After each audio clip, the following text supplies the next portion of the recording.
Somewhere near you right now, there's a tree quietly doing more damage to the landscape than almost anything else on this continent. It's not hiding in some remote forest.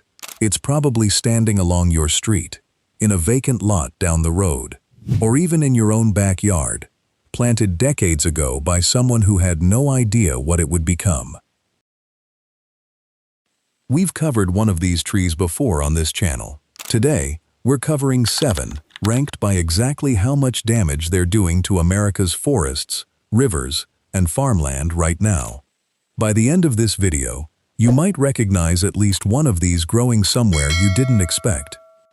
Almost every tree on this list arrived in America the same way, on purpose, with good intentions. Some were planted for shade, some for erosion control, some simply because they looked beautiful in a nursery catalog. Nobody planting them was trying to cause harm. But good intentions and ecological consequences are two completely different things. Once a fast-growing, aggressive tree escapes cultivation with no natural predators to keep it in check, intentions stop mattering. The damage happens anyway. Here are 7 of the worst offenders currently doing exactly that, counting down from 7 to the single most destructive tree on this list. Starting the list, a tree with clusters of lavender flowers and yellow berries that look almost ornamental enough to forgive what it actually does. Chinaberry spreads aggressively across the southeastern United States, growing rapidly and dominating landscapes wherever it establishes.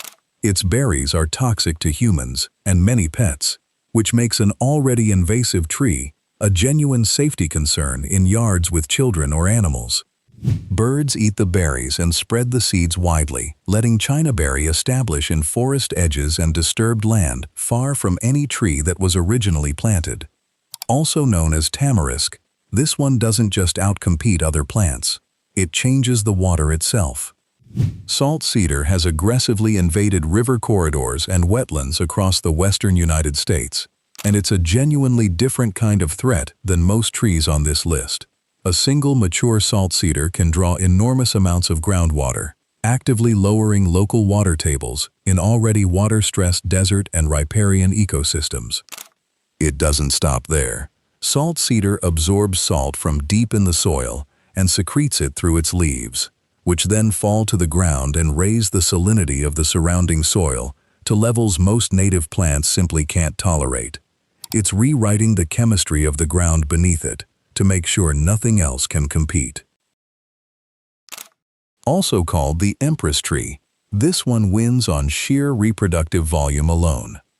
By the time a princess tree reaches just 8 to 10 years old, a single tree can produce up to 20 million seeds, dispersed easily by wind and water across enormous distances.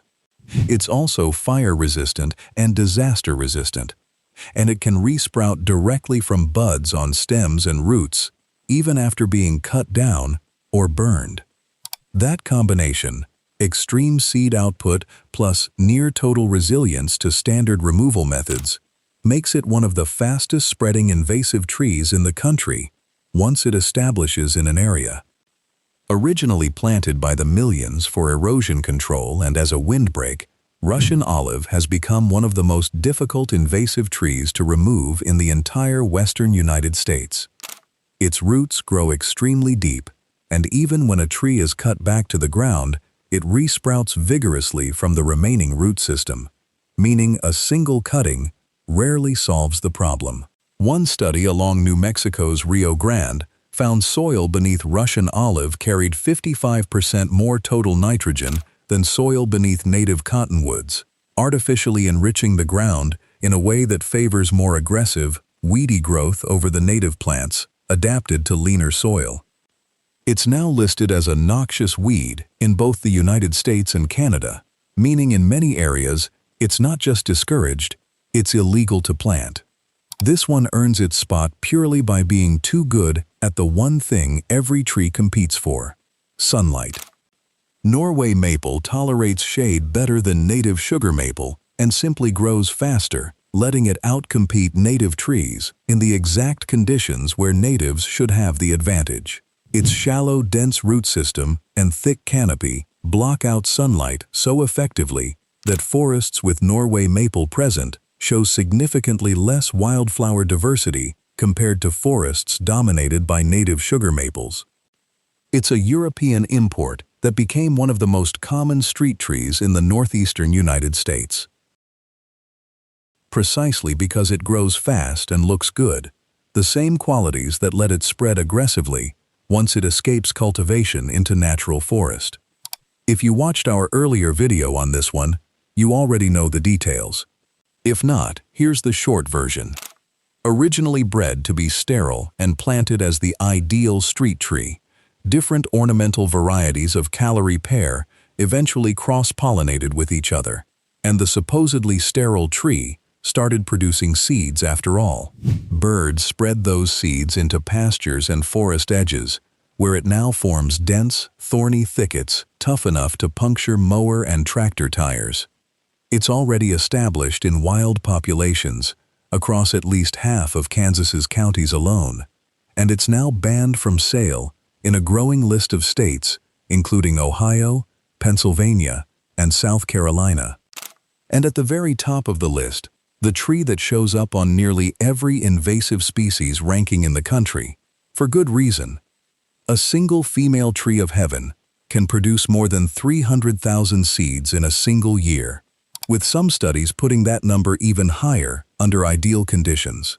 It tolerates terrible soil, grows directly out of cracks in pavement, and spreads aggressively through both wind-dispersed seeds and root suckers that can form dense colonies from a single parent tree. It's also allelopathic, meaning it releases chemicals into the surrounding soil, specifically to suppress the growth of nearby competing plants, actively poisoning the ground against anything trying to grow near it. Along with Siberian elm, it ranks among the hardest invasive trees to remove, since cutting the trunk alone often triggers even more aggressive resprouting from the roots. And there's one more reason this tree tops nearly every list. Tree of Heaven is the preferred host plant of the spotted lanternfly, an invasive insect currently causing serious damage to grapevines, orchards, and hardwood forests across the eastern United States.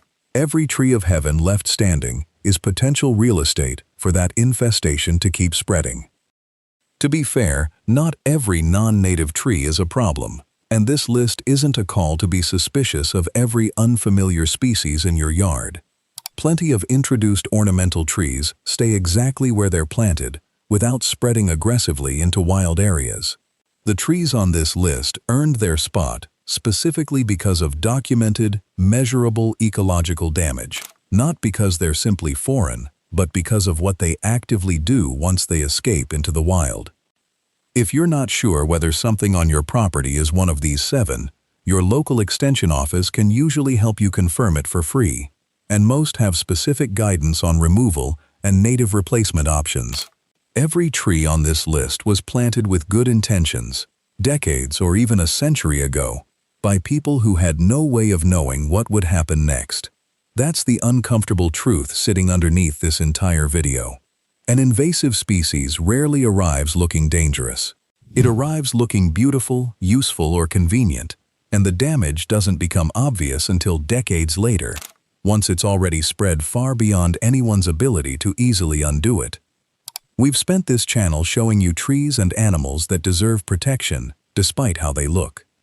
This time, it's the opposite. 7 trees that look completely ordinary, standing quietly along roadsides and in backyards across the country, doing more damage to the landscape than almost anything most people would think to be suspicious of. The question isn't whether these trees look threatening. The question is, how many are already growing somewhere near you, completely unnoticed, doing exactly what they've been doing for decades? If you recognized any of these 7 growing near you, check with your local extension office before deciding what to do next. And subscribe, because next time, we're heading back to the trees that actually deserve protecting.